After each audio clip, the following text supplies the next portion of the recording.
Hey guys, welcome back to the video. Today I'm going to teach you how to find any Wi-Fi password without asking anyone, but there's a warning: do not misuse this trick, and let's begin the video. So the first thing is that you click window and R.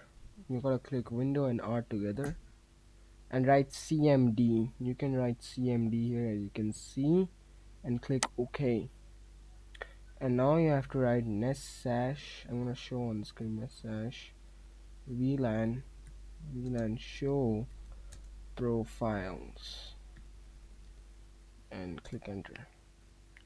As you can see, these are all the Wi-Fi networks which I have used and which are around me. Sometimes it will show which Wi-Fi networks are around you.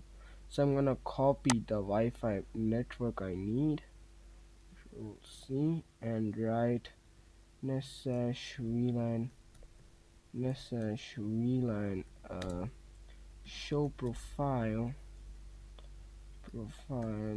name equal to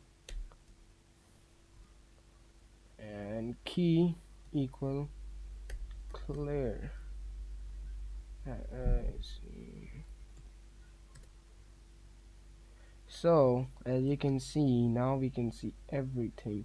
So the password is in key content. In key content, as you can see, there's the Wi-Fi password. I have blurred it, but it is the legit password, which is the original password. You can try this trick. If you like this video, please like, share, subscribe, and don't forget to hit the bell icon, and see you in the next video.